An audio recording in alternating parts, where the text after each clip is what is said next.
نحمده ونصلي على رسوله الكريم أما بعد فأعوذ بالله من الشيطان الرجيم بسم الله الرحمن الرحيم فأما من طغى وآثر الحياة الدنيا فإن الجحيم هي المأوى وأما من خاف مقام ربه ونهى النفس عن الهوى فإن الجنة هي المأوى صدق الله العظيم وصدق رسوله النبي الكريم ونحن على ذلك لمن الشاهدين والشاكرين والحمد لله رب العالمين.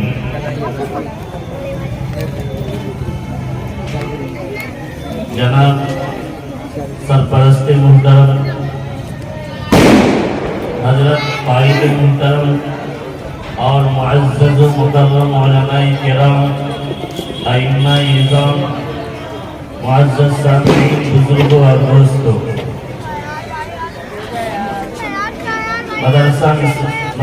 محافظ الاسلام کا یہ پہلا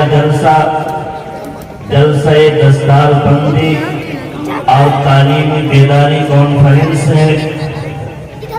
جو ادارے کے محتمل حافظ وقاری سرور فیضی صاحب کی کوشش کے نتیجے میں یہ منعقد ہوا ہے۔ باری تعالیٰ سے دعا کریں کہ اللہ تبارک و تعالیٰ اس جلسے کو کامیاب بنائے اور اس جلسے کے اندر ہم سب کی شرکت کو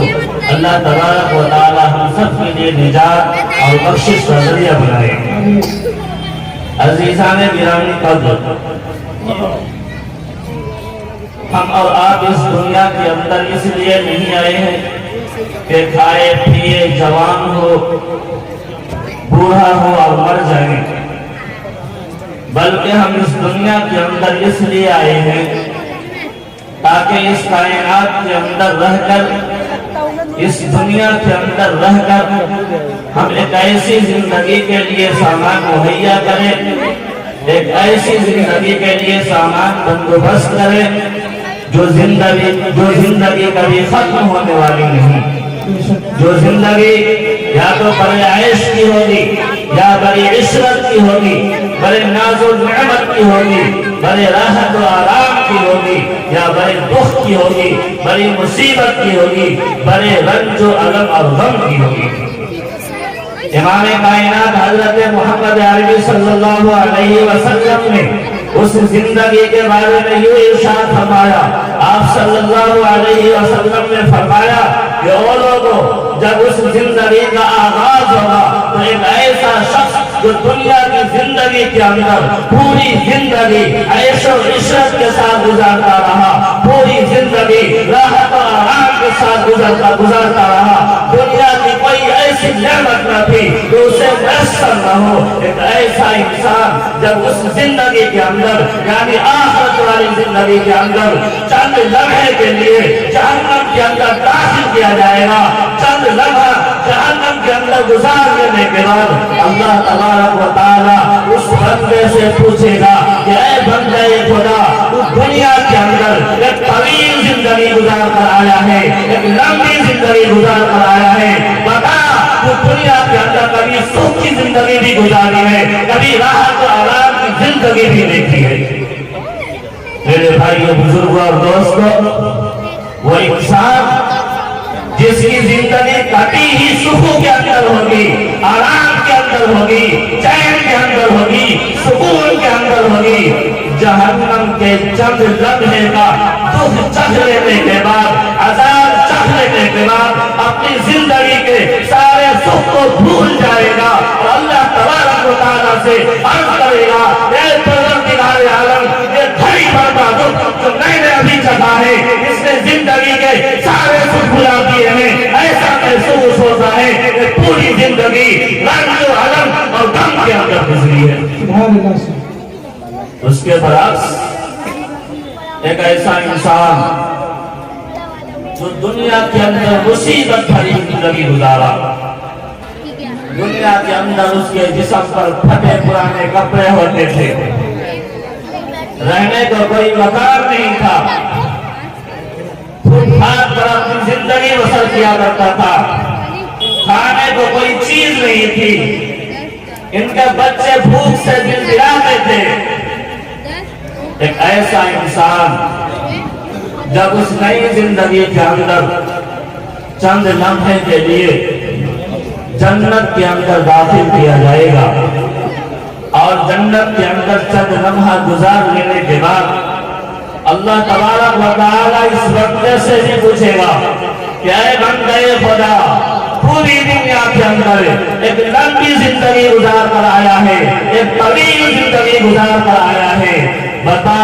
تو دنیا کے اندر کبھی دکھ بھی دیتا ہے، کبھی پریشانی والی زندگی بھی گزاری ہے۔ میرے بھائیوں، بزرگوں اور دوستوں، وہ انسان جس کی زندگی کبھی ہی دکھوں کے اندر ہوگی، مصیبتوں کے اندر ہوگی، رنج غم اور غم کے اندر ہوگی، جنت کے چند لمحے کا سکھ چکھ لینے کے بعد، آرام چکھ لینے کے بعد وہ زندگی کے سارے دکھوں کو بھول جائے گا اور اللہ تبارک و تعالی سے عرض کرے گا، اے پروردگار عالم، یہ دھڑی بھر کا سکھ تو میں نے ابھی چکھا ہے، اس نے زندگی کے سارے دکھ بھلا دیے ہیں۔ ایسا محسوس ہوتا ہے کہ دنیا کی پوری زندگی ایسا عشق کے ساتھ، راحت و آرام کے ساتھ اور سکون کے ساتھ گزری ہے۔ میرے بھائیوں، بزرگوں اور دوستوں، یہ زندگی اصل میں اللہ تبارک و تعالی نے ہم سب کو اس زندگی کی تیاری کے لیے عطا کی ہے، بالکل اسی طرح جس طرح موسم بہار سے پہلے، موسم ربیع سے پہلے، فصلوں کی کٹائی کے موسم سے پہلے کھیت کو تیار کرنے کے لیے، بیج ڈالنے کے لیے، ہل جوتنے کے لیے ایک مہلت دی جاتی ہے، بس وہ کسان جو اس مہلت سے فائدہ اٹھاتا ہے اور اپنا سارا وقت اس بات کے اندر صرف کرتا ہے کہ کھیت کو اچھی طرح تیار کیا جائے، زمین کو اچھی طرح ہموار کیا جائے تاکہ وہ بیج کو قبول کر سکے۔ لوگ سو رہے ہوتے ہیں، وہ فاورا یا کدال اپنے کندھے پر رکھتا ہے، کھیت کی طرف روانہ ہوتا ہے، لوگ کہتے ہیں کہ بھائی سردی کی رات ہے، ایسے وقت میں تو کہاں جا رہا ہے، جہاں آرام کر۔ وہ کہتا نہیں، اگر میں یہ چاہوں کہ جب لوگوں کے فصل کی کٹائی ہو تو میرا کھیت بھی لہلہا رہا ہو، میرا کھیت بھی سرسبز و شاداب ہو، میرے کھیت پر بھی بہار ہو، میری فصل بھی پکی ہوئی ہو، میرے گھر کے اندر بھی گلے آئیں اور میرے بچے بھی راحت و سکون کی زندگی بسر کرے، تو اس کے لیے لازم ہے، ضروری ہے کہ نہ دن کے آرام کو دیکھوں، نہ رات کے سکون کو دیکھوں، نہ یہ دیکھوں کہ دن گرم ہے کہ نہیں، نہ یہ دیکھوں کہ رات سرد ہے کہ نہیں، بلکہ یہ دیکھوں کہ اگر اب میں محنت نہیں کرتا تو وہ سبھی بہار کے اندر کٹائی کس چیز کی کروں گا۔ بالکل اسی طرح اللہ تبارک و تعالی نے ہم سب کے لیے ایک طویل زندگی تیار کر رکھی ہے، اتنی لمبی زندگی جسے 100 سال کے بعد، 200 سال کے بعد، 2 لاکھ سال کے بعد، 2 کروڑ سال کے بعد یہ ختم نہیں ہونا ہے، ہمیشہ ہمیشہ اس زندگی کو باقی رکھنا ہے۔ اس زندگی کی تیاری کے لیے اللہ تبارک و تعالی نے ہم سب کو اس دنیا کے اندر بھیجا ہے۔ میرے بھائی بزرگوں، روایات کے اندر ہے کہ جو شخص اس دنیا کے اندر رہتے ہوئے اس زندگی کا خیال کیا اور اس دنیا کے اندر رہتے ہوئے اپنے اوقات کو اللہ کی عبادت کے اندر گزارا، اللہ کی اطاعت کے اندر گزارا، اللہ کی فرما برداری کے اندر گزارا، قرآن کی تلاوت کے اندر گزارا، اپنی زندگی کو لہو و لعب کے اندر نہیں گزارا، خیر کود کے اندر نہیں گزارا، عیاشی اور فحاشی کے اندر نہیں گزارا، بلکہ اللہ کی اطاعت اور فرما برداری کے اندر گزارا اور کل قیامت کے دن اپنے رب کے سامنے کھڑے ہونے سے ڈرتا رہا، دنیا کے اندر خواہش نفس سے بچتا رہا۔ ایسے شخص کے بارے میں اللہ کا قرآن صاف صاف اعلان کرتا ہے، وَأَمَّا مَنْ خَافَ مَقَامَ رَبِّهِ فيه ونهى النفس عن الهوى فإن الجنة هي المأوى۔ جو شخص دنیا کے اندر رہتے ہوئے کل قیامت کے دن اپنے رب کے پاس کھڑے ہونے سے جاگا رہا اور دنیا کے اندر خواہش نفس سے بچتا رہا فإن الجنة هي المأوى، ایسے لوگوں کا ٹھکانہ جنت ہے۔ اس کے برعکس جس نے دنیا کے اندر رہتے ہوئے آخرت کی زندگی کو بھلا دیا، دنیا کے اندر رہتے ہوئے اپنی دنیا کی زندگی کو لہو و لعب کے اندر گزارتا رہا، اللہ کی نافرمانی کے اندر گزارتا رہا، کھیل کود کے اندر گزارتا رہا، عیاشی اور فحاشی کے اندر گزارتا رہا، خواہش نفس کے اندر گزارتا رہا اور دنیا کی زندگی کو آخرت کی زندگی پر ترجیح دیتا رہا، ایسے شخص کے بارے میں بھی قرآن صاف صاف اعلان کرتا ہے وَأَمَّا مَنْ طَغَىٰ وَأَحْسَنَ الْحَيَاةَ الدُّنْيَا فَإِنَّ الْجَحِيمَ هِيَ الْمَأْوَىٰ۔ جس نے دنیا کے اندر رہتے ہوئے دنیا کی زندگی کو آخرت کی زندگی پر ترجیح دیا اور دنیا کے اندر خواہش نفس کی پیروی کرتا رہا فَإِنَّ الْجَحِيمَ هِيَ الْمَأْوَىٰ، ایسے لوگوں کا ٹھکانہ جہنم ہے۔ میرے بھائی اور دوستو، روایات کے اندر ہے کہ اس دنیا کے اندر رہتے ہوئے اس زندگی کا خیال کرنے والے افراد جنت کے اندر داخل کیے جائیں گے اور دنیا کے اندر رہتے ہوئے اس زندگی کا خیال نہ کرنے والے لوگ جہنم کے اندر داخل کیے جائیں گے۔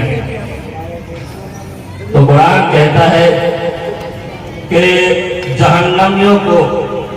جب عذاب دیا جائے گا تو اس کا جسم جلے گا، چمڑا جلے گا، تو جہنمی یہ خیال کرے گا، اسے ایک آس ہوگی کہ چلو بھائی جسم جل جائے گا، چمڑا جل جائے گا، جان چھوٹ جائے گی۔ اللہ تبارک و تعالیٰ نے قرآن پاک کے اندر ارشاد فرمایا كُلَّمَا نَضِجَتْ جُلُودُهُمْ بَدَّلْنَاهُمْ جُلُودًا غَيْرَهَا لِيَذُوقُوا الْعَذَابَ، کہ جب جہنمیوں کا چمڑا جل جائے گا تو ہم نیا چمڑا چڑھا دیں گے تاکہ عذاب چکھنے میں اتنی ہی تکلیف ہو جتنی پہلی مرتبہ عذاب چکھنے میں تکلیف ہوئی ہے۔ پھر اس کو آس ہوگی، چلو بھائی نیا چمڑا مل رہا ہے، جل رہا ہے، مل رہا ہے، جل رہا ہے، ایک وقت آئے گا زندگی کا خاتمہ ہو جائے گا، موت واقع ہو جائے گی، ایسے موقع پر اللہ تبارک و تعالیٰ فرشتوں سے کہے گا او میرے فرشتوں جاؤ موت کو بلا کر لاؤ، چنانچہ موت کو ایک مینڈے کی صورت میں، ایک بچڑے کی صورت میں، ایک دمبے کی صورت میں جنت اور جہنم کے درمیان لایا جائے گا۔ اللہ تبارک و تعالیٰ فرشتوں سے کہے گا او میرے فرشتوں اس موت کو ذبح کر دو، چنانچہ اللہ کے حکم سے موت کو ذبح کر دیا جائے گا۔ پھر اللہ تبارک و تعالیٰ فرشتوں سے کہے گا او میرے فرشتوں جاؤ جنت اور جہنم کے اندر یہ اعلان کر دو کہ جو لوگ جنت کے اندر داخل ہو گئے ہیں وہ ہمیشہ جنت کے اندر رہیں گے، جنت کی نعمتوں سے نکلنے کے لیے اسے موت بھی نہیں آئے گی، اور جو لوگ جہنم کے اندر داخل کر دیے گئے ہیں، جہنم کے اندر پھینک دیے گئے ہیں، وہ جہنم کے اندر ہمیشہ رہیں گے، جہنم کے عذاب سے بچنے کے لیے اسے موت بھی نہیں آئے گی۔ موت ایک وقت آنی تھی، وہ آ گئی۔ آج انسان دنیا کی زندگی کے اندر جب بہت پریشان ہو جاتا ہے تو یوں کہہ دیتا ہے چلو بھائی دنیا کی زندگی ہے، کتنے دن کی زندگی ہے، 4 دن کی زندگی ہے، کچھ دکھوں میں کٹ گئی، کچھ سکھوں میں کٹ گئی، کون سا ہمیں یہاں رہنا ہے۔ لیکن اللہ کے بندو، اللہ تبارک و تعالیٰ نے فرمایا ہے کہ او میرے بندو، او عقل مندو، اس زندگی کے دن تو گزر جائیں گے، لیکن جس زندگی کی تیاری کے لیے تمہیں اس دنیا کے اندر بھیجا گیا ہے اس زندگی کے دن کبھی نہیں گزریں گے، اس زندگی کی تیاری کر لو۔ ایسی زندگی یا تو انتہائی دکھ کی ہوگی یا انتہائی راحت کی ہوگی، دکھ بھی ایسے دکھ جس دکھ کا اندازہ نہیں لگایا جا سکتا، تصور نہیں کیا جا سکتا۔ اللہ کے حبیب جناب محمد عربی صلی اللہ علیہ وسلم نے ارشاد فرمایا کہ اس زندگی ہاتھ سے لگا دو کہ جہنم کے اندر سب سے ہلکا عذاب جس شخص کو دیا جائے گا وہ عذاب یہ ہوگا کہ جہنم کی آگ کی جوتی اس کے پاؤں کے اندر پہنائی جائے گی، ایسی جوتی جو پاؤں میں پہنائی جائے گی اور شعلے دماغ سے نکلنے شروع ہو جائیں گے۔ وہ شخص یہ خیال کرے گا کہ جہنم کے اندر سب سے سخت عذاب مجھے ہی دیا جا رہا ہے، حالانکہ سب سے ہلکا عذاب دیا جا رہا ہوگا۔ میرے بھائیوں، بزرگوں اور دوستوں، کبھی ہم نے اس زندگی کے بارے میں سوچا؟ روایات کے اندر ہے کہ اللہ کی نافرمانی کرنے والے اور گناہوں بھری زندگی گزارنے والے جب جہنم کے اندر پھینک دیے جائیں گے تو جہنم کے اندر اسے بھوک لگے گی۔ اللہ تبارک و تعالیٰ سے کہے گا، پروردگار عالم بھوک لگی ہے، کھانے کو گھستے دے۔ یہ میرے الفاظ نہیں ہیں، کسی مولوی کے الفاظ نہیں ہیں، کسی وائز کے الفاظ نہیں ہیں، کسی انسان کی خود ساختہ کتاب کے الفاظ نہیں ہیں، بلکہ اس کتاب کے الفاظ ہیں جس کتاب کو رب کائنات نے اپنے محبوب حضرت محمد عربی صلی اللہ علیہ وسلم پر نازل کیا ہے۔ لَآكِلُونَ مِن شَجَرٍ مِن زَقُّومٍ فَمَالِئُونَ مِنْهَا الْبُطُونَ۔ کہ جب جہنمیوں کو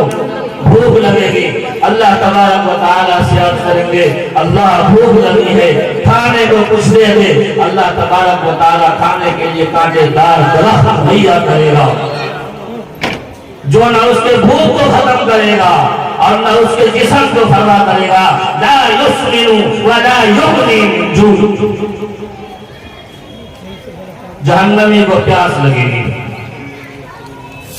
اللہ تبارک و تعالیٰ سے عرض کرے گا، اللہ آپ نے جہنم کے اندر داخل کر دیا، پیاس لگی ہے، پانی پینے کے لیے کچھ دے دے۔ میرے بھائی بزرگوں اور دوستوں، روایات کے اندر ہے سال سال تک جہنمی چلاتے رہیں گے، اللہ پانی، اللہ پانی، اللہ پانی، لیکن اسے پانی پینے کے لیے نہیں دیا جائے گا۔ جب وہ پیاس سے بہت زیادہ نڈھال ہو جائیں گے تو اللہ تبارک و تعالیٰ سے عرض کریں گے، اللہ کچھ تو پینے کے لیے دے دے۔ اس سے پہلے قرآن نے نقشہ کھینچا ہے کہ جب جہنمی جہنم کے اندر پھینک دیے جائیں گے اور جنتی جنت میں داخل کر دیے جائیں گے تو جنت اور جہنم کے درمیان کی جو دیواریں ہوں گی وہ شیشے کی ہوں گی۔ جنتی جہنمی کو دیکھیں گے، جہنمی جنتی کو دیکھیں گے، تو جب یہ جہنمی دیکھیں گے کہ جنتی آب خورے لیے ہوئے، کوثر کے پانی لیے ہوئے، حوض کے پانی لیے ہوئے خوب مزے سے پی رہے ہیں، اور ادھر جہنمی ایک ایک قطرے کے لیے تڑپ رہا ہے، تو وہ جہنمی جنتی سے کہے گا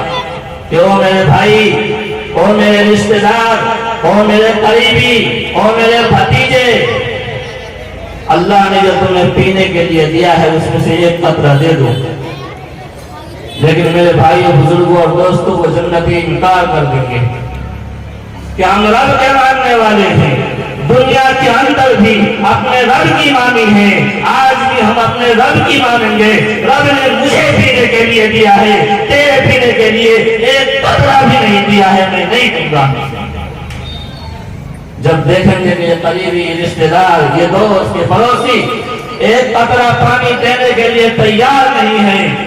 تو میرے بھائی بزرگوں اور دوستوں، قرآن نے نقشہ کھینچا ہے کہ وہ داروغہ جہنم کو پکاریں گے، یا مالک لیقضی علینا ربک، کہ اے داروغہ جہنم اپنے رب سے کہو اس طرح تڑپا کر نہ مارے، بلکا کر اور سسکا کر نہ مارے، مارنا ہے تو یک لاکھ مار دے، ایک بارگی مار دے۔ آواز آئے گی انکم ماکثون، تمہارے قسمت کے اندر تڑپنا بلکنا لکھا ہے، مرنا نہیں لکھا ہے، موت ایک وقت آگی تھی وہ آج۔ میرے بھائی بزرگوں اور دوستوں، بہت زیادہ نڈھال ہو جائیں گے،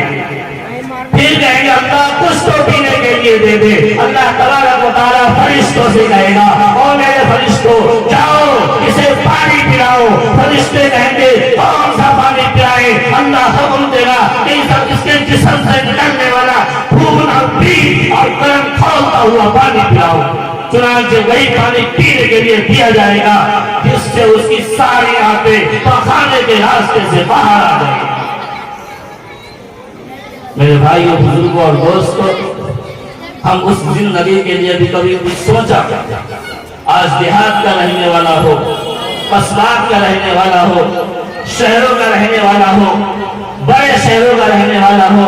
ہر ایک کی کوشش و کاوش کا مرکز و محور صرف اور صرف دنیا ہے۔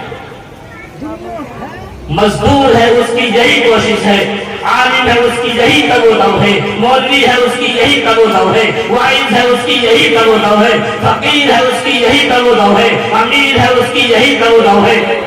مالدار ہے اس کی یہی تگ و دو ہے، تاجر ہے اس کی یہی تگ و دو ہے، کاشتکار ہے اس کی یہی تگ و دو ہے۔ ہر ایک کی کوشش و کاوش کا مرکز و محور یہ ہے کہ اپنے لیے اور اپنی اولاد کے لیے کچھ بنوا لے۔ کیا بنوا لے؟ گرمی سے بچاؤ کے لیے بہترین مکان بنوا لے، اس میں اچھے پنکھے لگوا لے، اس سے زیادہ اہتمام کرے، کوئی قیمتی کولر لے آئے، اس سے بھی زیادہ اہتمام کرے، ایئر کنڈیشن لگا لے، سردی سے بچاؤ کے لیے رضائی اور تلائی بنوا لے، موٹے اور اچھے کپڑے بنوا لے۔ ہر ایک کی کوشش و کاوش کا مرکز و محور صرف اور صرف دنیا اور دنیا کی راحت ہے۔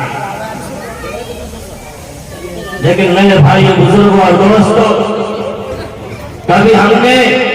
اس ایک زندگی، اس ایک دن کی گرمی کے لیے، گرمی کے بچاؤ کے لیے بھی کچھ سوچا؟ جو ایک دن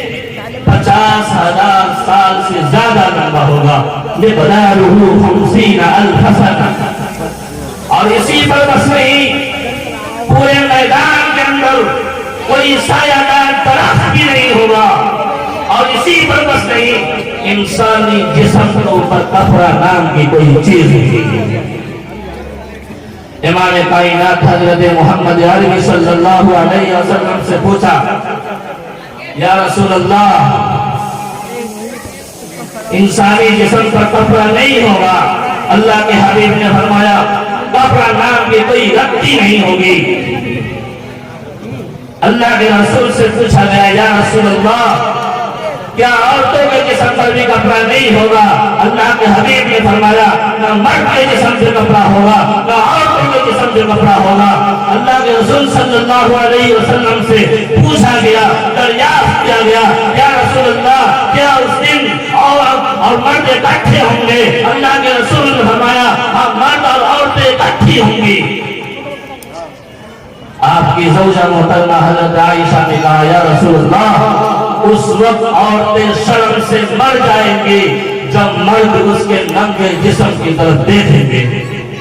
اللہ کے حبیب صلی اللہ علیہ وسلم نے اس وقت قرآن مقدس کی ایک آیت کریمہ تلاوت فرمائی، یا ایھا الناس اتقوا ربکم ان زلزلۃ الساعۃ شیء عظیم یوم ترونها تذهل كل مرضعۃ عما ارضعت وتضع كل ذات حمل حملها وترى الناس سکارى وما هم بسکارى ولكن عذاب الله شدید۔ کیا عائشہ، کیا پوچھتی ہو؟ تم یہ پوچھتی ہو کہ لوگ ایک دوسرے کی طرف بیٹھیں گے، وہاں ایک دوسرے کی طرف بیٹھنے کی فرصت کہاں ہوگی؟ اللہ کے عذاب میں لوگوں کے ہوش و حواس ضائع ہوں گے۔ میرے بھائیوں، بزرگوں اور دوستوں، لوگ ایک دوسرے کو دیکھ کر یہ خیال کریں گے کہ بھنگ کھا رکھی ہے، شراب پی رکھی ہے، نہ وہ بھنگ کھائے ہوگا نہ وہ شراب پیے ہوگا، بلکہ اللہ کے عذاب کی سختی نے اس کے ہوش و حواس گم کیے ہوں گے۔ بہرحال اپنی بات کو ختم کرنے کی 2 منٹ میں کوشش کرتا ہوں۔ میرے بھائی، بزرگوں اور دوستوں، پھر اللہ کے رسول سے پوچھا گیا، یا رسول اللہ، اس دن سورج کا کیا عالم ہوگا؟ اللہ کے حبیب نے فرمایا کہ سورج اتنا نزدیک ہوگا کہ ہاتھ اٹھائے تو ہاتھ سورج کو لگ جائے۔ آپ سے پوچھا گیا، یا رسول اللہ، اس دن زمین کا کیا عالم ہوگا؟ اللہ کے حبیب نے فرمایا کہ زمین تانبے کی طرح تپ رہی ہوگی۔ اللہ کے رسول سے پوچھا گیا، یا رسول اللہ، انسانی جسم کا کیا عالم ہوگا؟ اللہ کے حبیب نے فرمایا کہ انسان کے جسم سے پسینہ اس طرح چھوٹ رہا ہوگا جس طرح پتھر سے پانی چھوٹتا ہے۔ آپ صلی اللہ علیہ وسلم سے پوچھا گیا یا رسول اللہ انسانی جسم سے نکلنے والے پسینے کا کیا عالم ہوگا؟ اللہ کے حبیب نے فرمایا کہ پسینہ اس طرح کھول رہا ہوگا جس طرح گرم تیل کڑاہے کے اندر کھولتا ہے۔ اللہ کے رسول سے پوچھا گیا یا رسول اللہ اس دن بچاؤ کی شکل کیا ہوگی؟ اللہ کے حبیب جناب محمد عربی صلی اللہ علیہ وسلم نے ارشاد فرمایا کہ اس دن بچاؤ کی شکل یہ ہوگی کہ اللہ تبارک و تعالی سب سے پہلے مجھے لباس پہنائے گا، پھر تمام نبیوں کو لباس پہنائے گا، ابو بکر صدیق کو لباس پہنائے گا، عمر فاروق کو لباس پہنائے گا، پھر مجھے اور ابو بکر و عمر کو حوض کوثر پر بٹھائے گا۔ پیاسے آئیں گے، چہرے اترے ہوئے ہوں گے، کچھ لوگ ہوں گے جسے فرشتے ہاتھ بنا کر باہر نکال دیں گے اور یہ اعلان کریں گے کہ اسی کو یہاں حوض کوثر پر آنے کی اجازت ہے، جس کے پاس پاس ہے، جس کے پاس ٹکٹ ہے۔ پوچھا جائے گا ٹکٹ کیا ہے، پاس کیا ہے، بتایا جائے گا کہ جس نے دنیا کے اندر نمازیں پڑھی اور نماز پڑھنے کے لیے وضو کیا اس کے اعضائے وضو چمک رہے ہوں گے۔ فرشتے اعلان کریں گے کہ جس کے چہرے چمک رہے ہیں، جس کے ہاتھ چمک رہے ہیں، جس کی پیشانی چمک رہی ہے، وہ آئے جناب نبی کریم صلی اللہ علیہ وسلم کے ہاتھوں سے جام کوثر پی لیں۔ روایات کے اندر ہے جو آپ صلی اللہ علیہ وسلم کے ہاتھوں سے ایک پیالہ جام کوثر پی لے گا، جنت کے اندر داخل ہونے تک اسے پیاس نہیں لگے۔ میرے بھائیو، بزرگوں اور دوستو، اللہ تبارک و تعالی سے دعا فرمائیں کہ جو